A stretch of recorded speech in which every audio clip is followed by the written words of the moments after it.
Nose Hill. Thank you, Madam Speaker. And I'm very pleased today to stand in this House and talk about sustainable development and Canada's environment, and to point out the vast swath of hypocrisy that this government has undertaken in its time in office. That regardless of political stripe, regardless where somebody is at in terms of environmental policy in this country, everybody agree that the Liberals in this Parliament have a woeful and inept track record of doing anything for Canada's environment. So let's start with the carbon tax. So we just had a member, a colleague across the way, stand up from the Liberal caucus and say the following: a carbon tax should be higher. We actually had a Liberal stand up. I cannot wait to show Canadians this. Stand up and say that the carbon tax should be higher.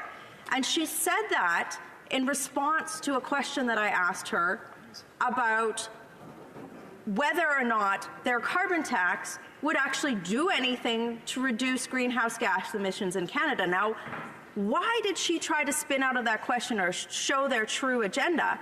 It's because we know that the carbon tax that Justin Trudeau has put in place on Canadians will do nothing. I just want to remind the member she's not to mention individuals' names that are sitting in the House during her speech. So resuming debate. Yes, Madam Speaker, it's the new environment. You know, one gets very excited about a carbon tax and fighting it and fighting the perpetrator of the carbon tax. You know, I hope Canadians will forgive me for that slip of the tongue. But we know that this carbon tax that has been imposed by this disastrous Liberal Prime Minister, Canadians are having to pay for his mistake of putting in place a carbon tax and not reducing greenhouse gas emissions. So let me explain this to you, Madam Speaker. If somebody in Canada wants to reduce greenhouse gas emissions, they have to first realize that Canada is a place where we have an agricultural-based economy, we have a natural resource-based economy, we have a manufacturing-based economy, and all of those things are what? Carbon intensive. They take energy to run. It's cold here. I mean, just today, stepping outside of the House of Commons, a few short steps outside, you'll realize the fact that Canada needs energy to heat our buildings in the middle of January. And also, the reality is that many Canadians have to drive to work. We don't have the same sort of public transit infrastructure that a small European country would have. So when you put all of those things together and you look at the economic context of Canada, you understand that putting a price on carbon, that the price that the Prime Minister has put in place, will do nothing to change the demand for carbon. So somebody who is driving in to downtown Calgary from my riding of Calgary Nose Hill to work after the disastrous failure to build the Green Line in my riding, which my government, former government, committed to, that they would actually have to do what? Fill their car up. They don't really have a choice on how they commute to work. So it doesn't matter what that price of gas is, they still have to put gas in their car. So if it is more expensive, that just means that there's more money coming out of their pocket. The only way that they're going to change their behavior is by saying, it is no longer affordable for me to drive to work. And in that case, we're actually seeing an economic reduction and contraction instead of doing what this government has, purported to do. They always stand up and talk about this, growing Canada's economy and balancing the environment. It was under our former Conservative government that for the first time in Canadian history, we saw a decoupling of economic growth. We saw the economy grow and expand, and the growth of greenhouse gas emissions drop. And why is that? Because we took an approach that we went to each of the major emitting sectors in Canada, and we said that we will put in place regulations such that they actually have to adapt to a lower carbon emitting standard over time.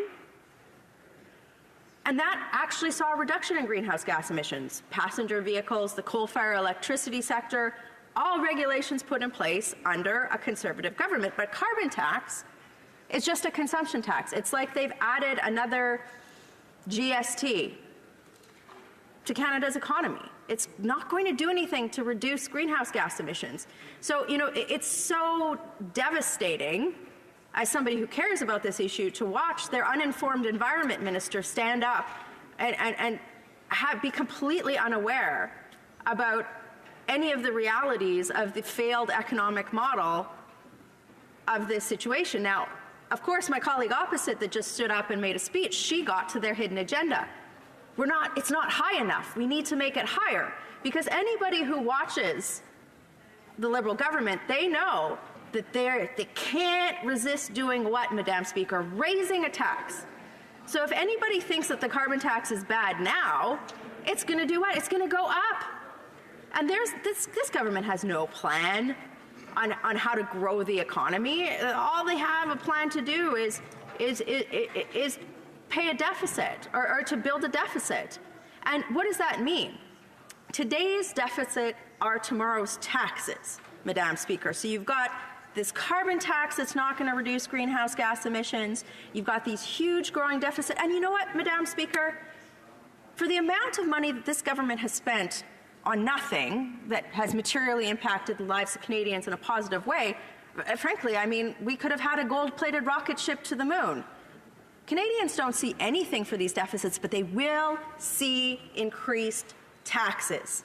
And Canadians are tired of paying for Justin Trudeau, my apologies, Madam Speaker, the Prime Minister's ego, his love for himself, and his failed policies.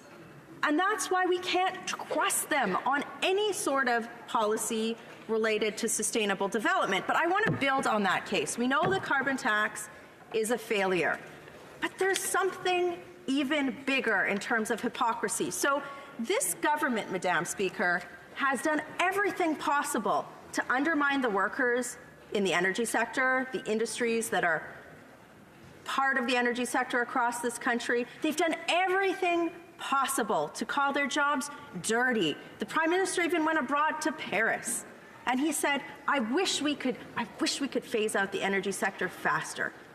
And none of the people on this side of the aisle support transporting Canada's energy products in the most environmentally responsible way, which is what?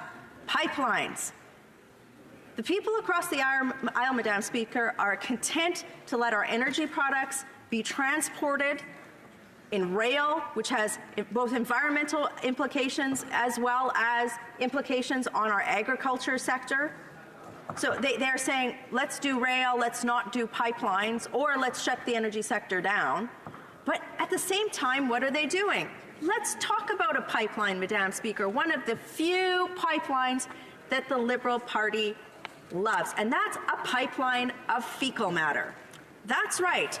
The same Liberal government that stand up and say they don't like pipelines get behind the former mayor of Quebec and approve the City of Montreal dumping billions of liters of raw sewage into the St. Lawrence River. And you have to, Madam Speaker, you have to appreciate people who are in the energy sector who get told on a daily basis that their jobs are dirty and that pipelines aren't environmentally sustainable. You have to appreciate the level of frustration and anger at the hypocrisy of this environment minister telling them that their jobs are dirty and working against pipelines. I believe her chief of staff actually made an entire career out of fighting pipelines. No pipelines for the energy sector. But what did they do in their first months in office? On her 6th day in office, day 6, top priority, turn the lights on in the office.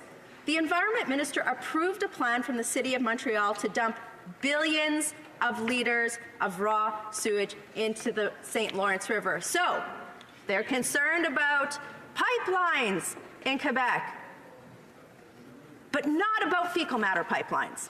Fecal matter pipelines, okay.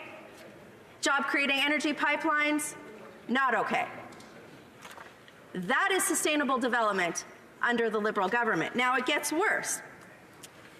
The Conservative government had actually put Montreal's plan to dump pipeline of, I'm not sure if I'm going to get called, I'm not sure what word I can use for fecal matter in this House that's parliamentary, but viewers at home can imagine and insert the word appropriately here, but the Conservative government actually said maybe we shouldn't be developing a pipeline of fecal matter since there were a lot of concerns about fish habitat and the terrible precedent that this decision would create for the future. We wanted to ensure that all of the appropriate actions and research had been done, and we actually named a panel to review the plan. And in October of 2015, our former government mandated this independent science review panel to review the proposed discharge of raw sewage of Montreal. This was a very important step. But what did the sustainable development loving environment minister, Alberta have dirty jobs environment minister, no energy pipeline environment minister do on her 6th day in office? Said, nope, no Alberta pipelines, but Montreal, dump away. Dump all of that fecal matter into the river. We don't need a fish habitat. Dump it in. Set that precedent. That's great. That's sustainable development under the Liberal government. So we have a carbon tax that won't reduce greenhouse gas emissions. We have the Minister of the Environment jetting around the world to climate action panels and cocktail receptions, fully understanding that this government is never going to meet their own self-imposed greenhouse gas emissions target, while at the same time calling the people in my riding their jobs dirty, telling the rest of Canada that we can't put in place energy infrastructure that is one of the most sustainable ways to transport energy products around the world, and signing off on a plan that had no review to just dump billions of liters of fecal matter into the St. Lawrence River. Baby beluga, I wonder how he felt about that. Come on. Like, this is the sort of stuff, this is why this government has no credibility whatsoever on sustainable development. Whenever I see this government stand up and talk about the environment, I mean, it's one of the areas where the New Democratic Party and the Conservative Party can actually unite. We can actually say, no credibility there. Nope. But it's even worse, Madam Speaker, because rather than talking about policy, they just stand up and frankly just repeat falsehoods to Canadians. They're trying to buy the votes of Canadians with their mumbo-jumbo, while at the same time building pipelines of billions of liters of raw sewage. Think about that. Think about, I want people to visualize this. Visualize a full porta potty, okay, after the end of a summer fair, okay? Now multiply that by 1 billion and dump that into the St. Lawrence River. Think about that for a second, okay? That's what we're talking about. That is what this environment minister did on her 6th day in office. Yet, the jobs of the people in my riding are dirty, and that we should phase out the energy sector. So, you know, pardon me, Madam Speaker, if I have some level of skepticism on this government's sustainable development plan. You know, I have watched this. I thought, you know what, they can't possibly go into the lead up into a federal election and not deal with the Montreal raw sewage issue. They can't possibly stand by this. But yet they are. That's their sustainable development priority, which I'm so proud that the leader of my party stood up and said, Conservative government would not allow this. This is not something that we think is sustainable development. You know, I look at some of the things that this government could have done over the last several years. In 2017, 250 billion liters of raw sewage were spilled or leaked into our waterways without being treated. This is the equivalent of 86,000 Olympic-sized swimming pools. Again, try and visualize that in terms of volume of porta potty, Madam Speaker. Pipelines with energy projects, not okay. They'd rather that not happen. No pipelines that are subject to the most rigorous environmental assessments in the world. Nope, can't do that. 86,000 Olympic-sized swimming pools full of fecal matter, good to go. That's the Liberal Party's sustainable development agenda. And in 2016, under this government's watch, only 159 out of 269 municipalities reported their sewage leaks. Why is the Liberal government not concerned with these missing reports, or why is this government not helping these municipalities to upgrade their sewage infrastructure to ensure that no raw sewage is spilled into Canadian waters? Now, I remember the previous Conservative government, and on this issue, I'm pleased to say that the former Conservative government set the stage in 2012 with the first wastewater regulations as a means of cleaning up 150 billion litres of untreated or undertreated wastewater or sewage, which is dumped into waterways each year. Again, where is the Liberals' action on the environment? Making Canadians pay for this Prime Minister's mistake, his failed legacy of any sort of environmental standard whatsoever, at the pump or on their tax bills. You know, a lot of Canadians are waking up to the hypocrisy of this government across a majority of issues. It's very exciting to see. You know, I was able to travel across British Columbia this month, and I traveled into some ridings, for example, Cloverdale-Langley. And we had a town hall of about 250 people showed up, and I thought, you know what, this is going to be an interesting room. There was a Liberal member of Parliament here that was run by a considerable majority, and I had people stand up in that room and say this: I voted for the Prime Minister, and he betrayed me. This is why the Conservative Party is rolling out a plan of pragmatism. It's why we've opposed government bills like Bill C-69, the No More Pipelines bill, which do nothing to practically clean up the Canadian environment, but do everything to make it harder for Canadians to work on a daily basis. And that's where you have to, Madam Speaker, wonder what this government is managing to.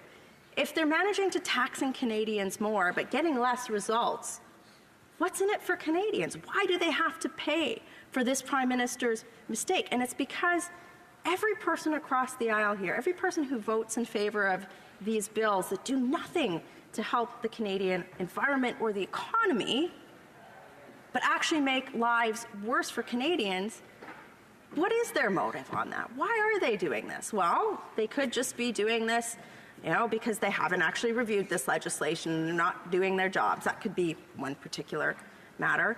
But when I watch the Prime Minister and the Environment Minister, and when I watch what their priorities are, going to these TEDx conferences and these, different conferences around the world where they're just spouting their talking points to an international audience, as opposed to looking at home and doing their job here and then reporting back to the world on success, I kind of wonder if it's more about their ego and seeking power for power's sake, as opposed to doing something that actually matters. And you don't have to take my word for it, Madam Speaker, although I would like it if you did. The reality is that the Commissioner for the Environment and Sustainable Development actually talked about some of these issues in his report this year.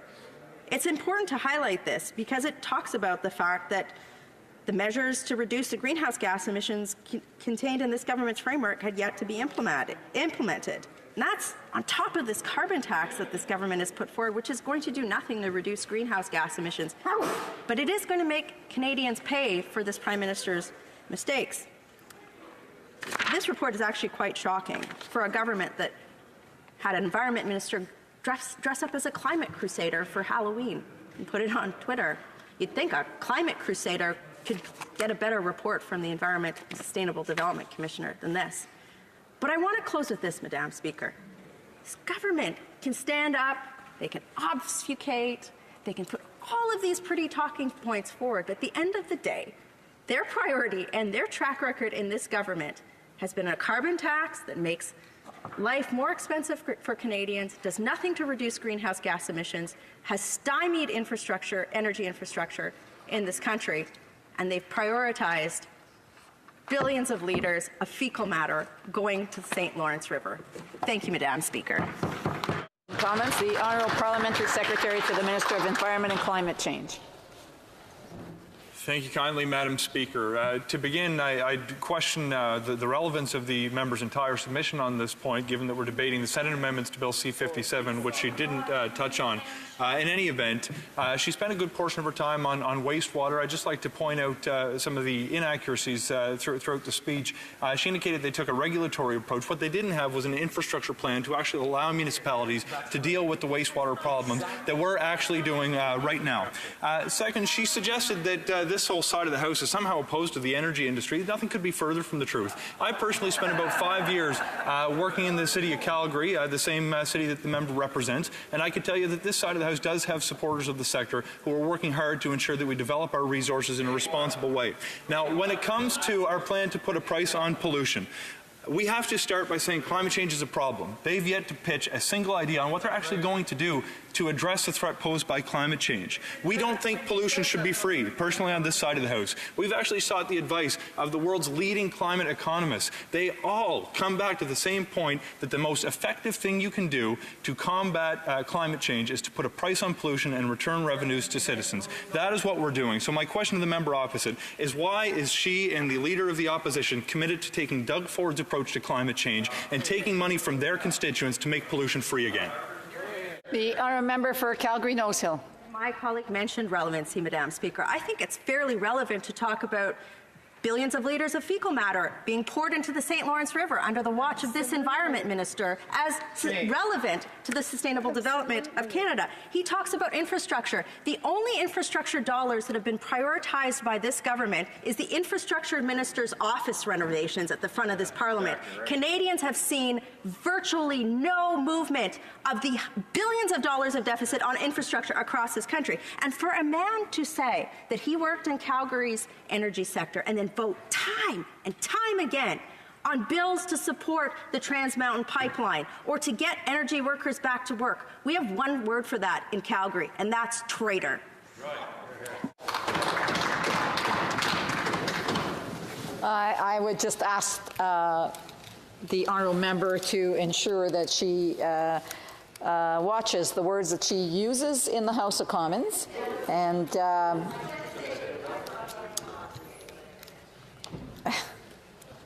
I just want to remind that there are words that shouldn't be used in the House of Commons, and we need to be respectful of other members.